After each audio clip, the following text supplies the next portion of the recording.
Good morning.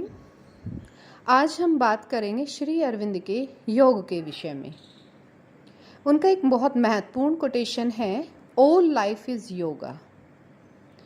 Shri Aurobindo का योग इतना विशाल है कि उसको किसी मेंटल सिस्टम में हम बांध नहीं सकते।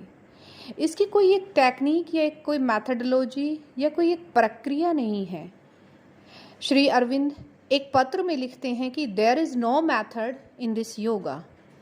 इस योग की एक विशाल भूमि है, क्योंकि इस योग में जो कार्यरत शक्ति है, जिनके कारण ये योग संभव हो पाता है, वो डिवाइन मदर की शक्ति है। She is the infinite power.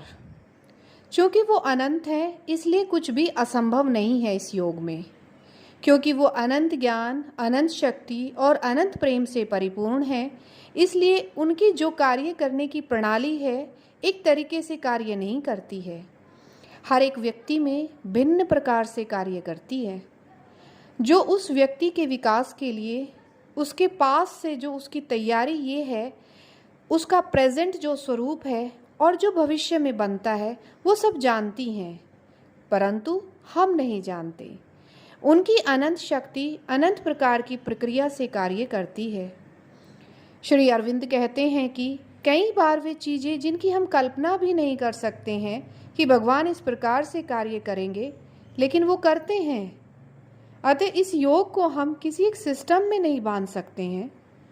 दूसरा कारण है कि इस योग का लक्ष्य दिव्य परिपूर्णता है, मानव परिपूर्णता नहीं। मानव परिपूर्णता के दो रूप हैं, एक इथिकल और मॉरल परफेक्शन और दूसरा रिलीजियस परफेक्शन। इथिकल और मॉरल परफेक्शन का अर्थ होता है कि एक नैतिक और नियमों के अनुरूप जीवन को जीना, एक सेंटिनेंस के तहत हॉलीनेस की तरह से जीवन को जीना। तो इसके बारे में बहुत सारी चीज़ें प्रचलित हैं जो हम सब जानते हैं। दूसरा है रिलीजियस परफेक्शन। ये होता है कि जो भी धर्म हम मानते हैं उनके अनुसार जीवन का आचरण करना, व्यवहार करना। रिलीजियस परफेक्शन में इनर लिफ्ट होता है।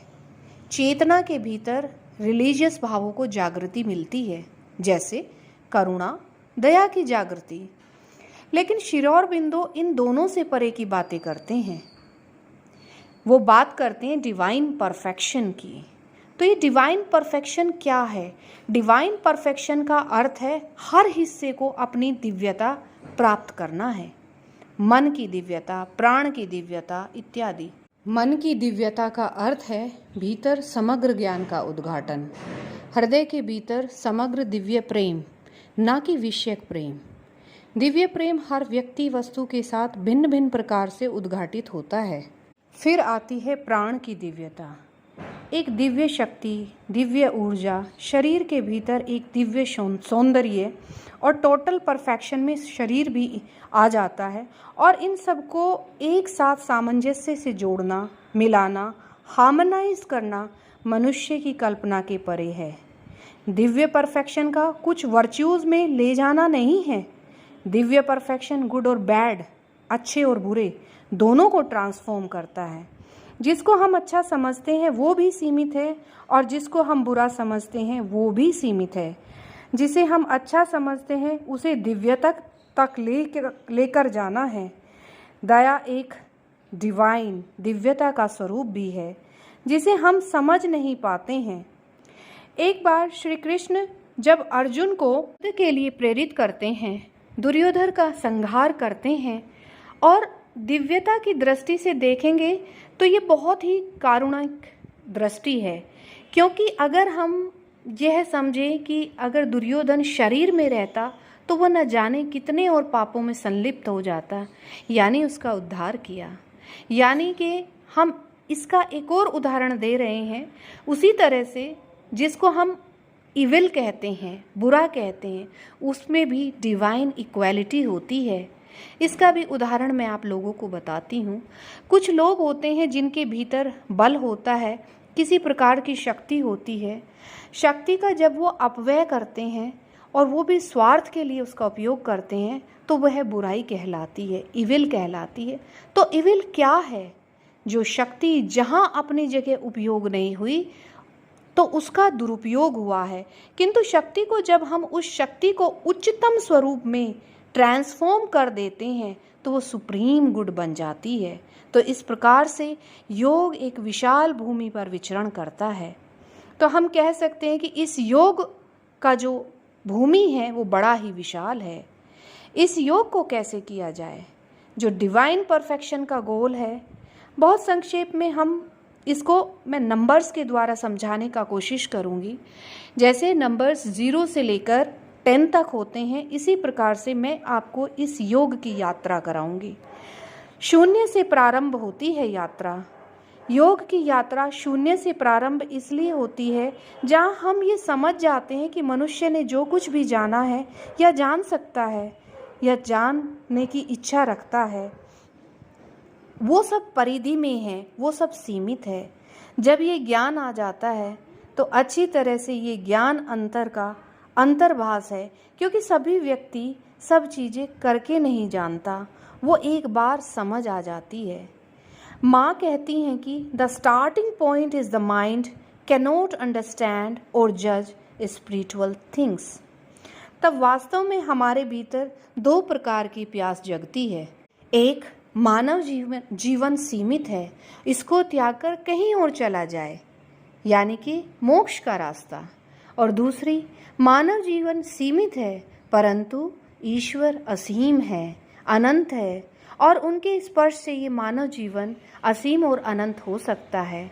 ये है दूसरा रूपांतरण का रास्ता, जो श्री अरविंद का रास्ता है। यहाँ शून्य से शुरू होती है यात्रा। माता जी बताती हैं कि जब वो आश्रम में पहली बार आई थी तो वो कैसे सब कुछ अपना छोड़ देती हैं, त्याग देती हैं। ये कैपेसिटी इस योग में गुणकारी और बेहद उपयोगी होती है। किसी भी चीज़ को उच्चतम रूप में भी पकड़ना नहीं चाहिए, क्योंकि पकड़ता कौन है? अहंकार, ईगो, कि ये मेरा है, कुछ नहीं होता, ये सब मेरा है। ठोकर खाकर मनुष्य समझता है अपना तो मित्रों श्वास भी नहीं होता, शरीर तो बहुत दूर की बात है। जब मेरा कुछ नहीं है तो क्या मैं इसे ऐसे ही चलने दूं जैसा चल रहा है? ये सब कुछ जो मेरा नहीं है लेकिन मुझे दिया गया है, मुझे अहंकार को नहीं चैत्य सत्ता को दिया गया है, जो इसका सच्चा स्वामी है। लेकिन अहंकार इसको अपने रूप में अधिकृत कर लेता है, एनक्रोचमेंट कर लेता है। अब मुझे इस अहंकार से परे जाना है, मुझे इसे भगवान के यंत्र के रूप में, चैनल के रूप में प्रस्तुत करना है। और जैसे जैसे उनकी शक्ति कार्य करेगी, ये वैसे वैसे सुंदर होता जाएगा और उनके अनुरूप बनता जाएगा। इसका जो मूल उद्देश्य है वो चरितार्थ होगा। और जब ये पता चल जाता है कि कुछ भी मेरा नहीं है, मैं कुछ नहीं जानता, ये बहुत सुंदर स्थिति होती है। वरना अनकॉन्शियसली, अचेतन मन में हम बहुत सारे आइडियाज़ को, परसेप्शंस को, मानव जीवन में, आध्यात्मिक जीवन के बारे में हम लोग बांधे रहते हैं। हमको पता नहीं चलता। जब हम श्री अरविंद को पढ़ते हैं तो समझ नहीं आता कि वो कह क्या रहे हैं। फॉर इंस्टेंस, हम ये कहते हैं कि करना क्या है, करना क्या है भाई, पूरी किताब में लिखा है करना क्या है। ये हमको समझ नहीं आता, क्योंकि करने से पहले हम समझते हैं। ऐसे बैठो, ऐसे ध्यान करोगे, ऐसे करना है, वैसे करना है, अपने अंदर अपनी मनोवृत्तियों को शिफ्ट करना ही नहीं है। लेकिन करना तो वही है असल चीज़। जैसे बहुत से लोग सुबह सुबह उठ गए 4 बजे और उन्हें अहंकार होता है कि हम उठ गए 4 बजे, 5 बजे उठते हैं, इसका हो जाता है हम भगवान की सेवा कर रहे हैं। ये अहंकार आपको कहीं भी पकड़ सकता है। अहंकार इतने सूक्ष्मतम रूप में आपके भीतर प्रवेश कर जाता है कि आपको पता ही नहीं चलता। कुछ प्रीकंसाइंड आइडियाज़ हैं, ये सब कई बार तो यहाँ तक होता है कि लोग कह देते हैं कि मैंने ये छोड़ दिया, मैंने वो छोड़ दिया, हम वीगन बन गए, हम फला बन गए इत्यादि। जिस दिन हम ये जान लेते हैं, ये मान लेते हैं कि हम भगवान के यंत्र हैं, उसी दिन से हम अपना कार्य करने का संपूर्ण दृष्टिकोण बदल देते हैं। कुछ चीज़ों पर विल आसानी से कार्य करती है, कुछ पर बार बार मेहनत करके, प्रयास करके जागृति देनी पड़ती है। क्योंकि ये सब हमारे भीतर ही है। माँ कहती हैं कि हमारे भीतर रिकैल्सिट्रेट एलिमेंट्स होते हैं जो सुनते ही नहीं है। हमें उन पर ऐसे कार्य करना होता है जैसे एक छोटे से अड़ियल बच्चे को किसी कार्य को करने के लिए बार बार समझाना और सहायता लेनी उस डिवाइन की, उस दिव्यता की, उस भगवान की। हमें किसी चीज़ को समझाने के लिए अगर उसे बार बार, हजारों बार भी समझाना पड़े तो हम समझाते हैं। ना तो हार माननी है कि अब तो ये मेरे बस की बात नहीं है, मैं नहीं करूँगा, मैं अनफिट हूँ। ना ही कोई मन में गिल्ट आना चाहिए और ना ही भगवान के सामने लज्जित होकर खड़ा होना है। बस सतत प्रयासरत रहना है, चलना है, चाहे 1 इंच चलना है। चल नहीं पाओ तो संकल्परत रहना है कि मैं उठूँगा और चलूँगा। ये सारी चीज़ें इस योग में सहयोगी हैं। ये इस योग का बहुत ही इम्पॉर्टेंट एस्पेक्ट है जो डिवाइन परफेक्शन की ओर लेकर जाता है। अब हम बात करते हैं नंबर 1 की। इस योग में अगर कोई है तो वो है एक, और वो है डिवाइन मदर। ये योग बिना माँ के नहीं किया जा सकता। सब किताबें पढ़कर लोग मेथड एक्सट्रैक्ट कर लेते हैं। लोग इस तरह से पढ़ते हैं, श्री अरविंद के योग में साधना के लिए क्या क्या उपयोगी तत्व हैं, कि कैसे कैसे बैठा जाए, कैसे हमें जिया जाए, किस प्रकार से सचेतनता हो, कैसे खाया जाए, कैसे जिया जाए। इन सब के प्रति सचेतन होने के बावजूद भी आप अगर माँ की ओर नहीं खुले तो आपके प्रथम चरण की शुरुआत ही नहीं होगी। जब आप माता जी के प्रति खुल जाते हैं तो माता जी स्वयं को प्रकट कर देती हैं।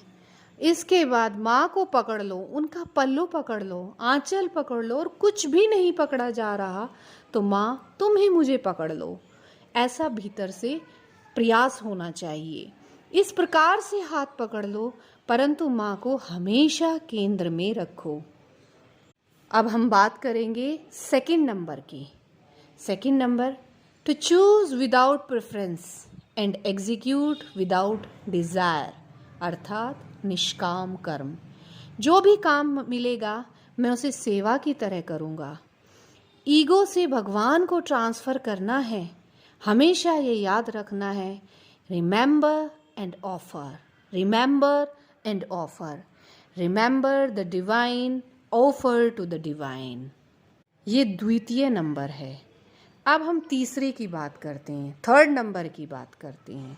इसको हम ट्रिपल एफर्ट के रूप में समझ सकते हैं। श्री अरविंद के योग में सबसे महत्वपूर्ण जो चीज़ आती है, 3 इंपॉर्टेंट एस्पेक्ट्स हैं। पहला एस्पिरेशन, दूसरा रिजेक्शन, तीसरा सरेंडर।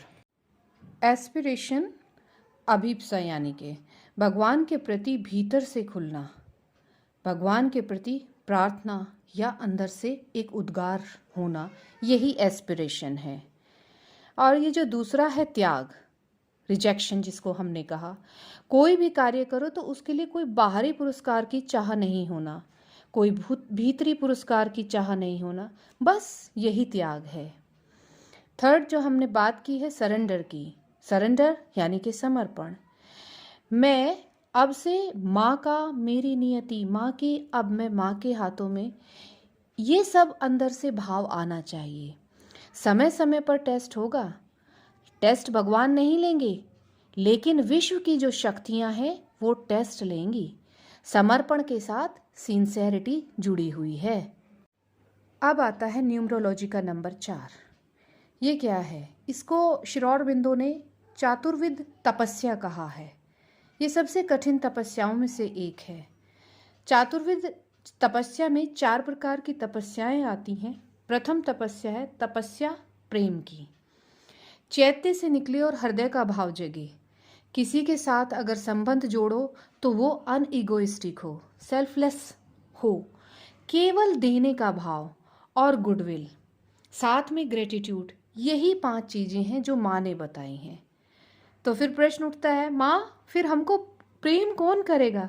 तो माँ प्रत्युत्तर में कहती हैं, मैं करूँगी ना। यही सबसे पहली चतुर्विद तपस्या का बिंदु है। द्वितीय आता है ज्ञान की तपस्या, अर्थात स्पीच की मास्टरी, हम क्या बोलते हैं, क्या सोचते हैं, किसी व्यक्ति के लिए अंडरस्टैंडिंग को विशाल बनाना। कई बार साइलेंस में रहना अच्छा है, अगर बोलो तो उतना ही बोलो जितना आवश्यक है। कई बार बाहर अच्छे रहते हुए भी हम भीतर से इलविल रखते हैं, ऐसा कभी नहीं करना चाहिए, ये बेहद घातक चीज़ है। शब्दों पर कंट्रोल होना चाहिए, कोई एब्यूजिव लैंग्वेज का उपयोग ना करें। भाषा को हमेशा सुंदर चीज़ों को मुखरित करने के लिए ही प्रयोग करें। अब तीसरी तपस्या, शक्ति की तपस्या। लोग 3 तरीकों से एनर्जी को ड्रॉ करते हैं। प्रथम, भोजन के द्वारा। द्वितीय, अपने चारों ओर के वातावरण से। वाइटल इंटरचेंज में हमें सचेत रहना चाहिए। जब हम किसी के बहुत ज़्यादा क्लोज होते हैं और क्लोज इंट्रैक्शन करते हैं तो उनमें से बहुत कुछ हम में जाता है और आता है, तो इसका विशेष ध्यान रखें। और तीसरा, स्पिरिचुअल कॉन्शियसनेस, यानी कि आध्यात्मिक चेतना। ये 3 तपस्या के बिंदु हैं। और चौथा, अंतिम बिंदु, तपस्या ऑफ ब्यूटी, यानी कि सुंदरता की तपस्या। शरीर के लिए गुड पोस्चर, एक्सरसाइज, वर्क यानी कि काम और रेस्ट के बीच में बैलेंस होना चाहिए। इन सब से शरीर सुंदर बनता है, हार्मोनियस बनता है, सबल बनता है, सामंजस्यपूर्ण बनता है। तो ये चतुर्विध तपस्या है। यही चतुर्विध तपस्या के चारों एड हैं जिन्हें हमें जीवन में उतारने का प्रयास करना चाहिए। न्यूमरोलॉजी का नंबर 5। इस योग के कई सारे सोपान हैं। एक से एक सीढ़ी आप जब चढ़ने लगते हैं तो वह सीढ़ी अपने आप खुलती चली जाती है। जैसे जैसे हम चढ़ते हैं वैसे वैसे हमारा रास्ता प्रशस्त होता चला जाता है। इसी को हम 5वां सोपान या 5वां स्टेप कह सकते हैं। अब योग जो किया जाता है वो केवल चीयरफुल स्टेट में किया जा सकता है, आनंद की स्थिति में ही किया जा सकता है। न्यूमरोलॉजी का नंबर 6, जिसको हम कॉन्शियसनेस कह सकते हैं। कॉन्शियसनेस को शिफ्ट करना ये हमें आना चाहिए। हमें निम्न स्तर की चेतना में से निकलकर उच्च चेतना में स्थापित होने का प्रयास करना चाहिए। यही हमारा 6th स्टेप होगा। नंबर 7, 7वां तो सूर्य की जैसे 7 रश्मियाँ होती हैं। इसमें हम योग की अंतरंग गहराई में जाना, feeling, body, heart, psychic being, emotional being, इन सब लेवल पर हमको भगवान की ओर खुलना होता है। नंबर 8, साइन ऑफ प्रोटेक्शन, अर्थात भागवत सुरक्षा। योग में बहुत सारी कठिनाइयाँ आती हैं, बाधाएं आती हैं। ये कोई केक नहीं है कि आसानी से किया जा सके, और क्यों ना हो। जब हम इतनी उच्चतम बात कर रहे हैं और इसकी प्राप्ति के लिए उठना गिरना तो होगा ही। डिवाइन मदर प्रोटेक्शन और हमारे कर्म ऐसे हों जिससे हम बार बार उनकी सुरक्षा से बाहर ना निकल सकें। ये डबल प्रोटेक्शन है, एक भागवत सुरक्षा और दूसरा हमारे कर्मों के द्वारा किया गया कार्य। तो हमारे कर्म ऐसे होने चाहिए कि भगवान हमें सुरक्षा प्रदान करते रहें। Number 9, it is the symbol of material perfection, अर्थात जड़ वस्तुओं के साथ हमारा कैसा संबंध है और हमें इस परफेक्शन को भौतिक रूप में उतारना है। यही हमारा 9वां स्टेप होगा। नंबर 10, योग की परिपूर्णता। नंबर 11, जब एक एक मिलता है, जब मनुष्य और भगवान जुड़ गए हर स्तर पर, तो उसमें 2nd लेवल का परफेक्शन आ गया। 1 और 1 यहाँ 11 की बात है। अब हम नंबर 12 की बात करते हैं। 12 डिवाइन मदर का नंबर है। इस तरह जब हमारा जीवन माँ को या भागवत सत्ता में पूरी तरह से रंग जाता है, माँ से ओतप्रोत हो जाता है, तो ये अति विशाल योग का हिस्सा बन जाता है। तो यही माँ और श्री अरविंद का योग है जो मैंने आपको बताने का प्रयास किया है। ये कुछ बिंदु हैं जो मैंने आपसे साझा किए हैं। व्यूवर्स, मुझे आशा है आपको इस वीडियो में मेरे द्वारा जो जानकारी दी गई है वो आपको पसंद आई होगी, अच्छी लगी होगी। तो मेरी इस वीडियो को लाइक और शेयर करते रहिए। Thank you. Have a nice day. Bye bye.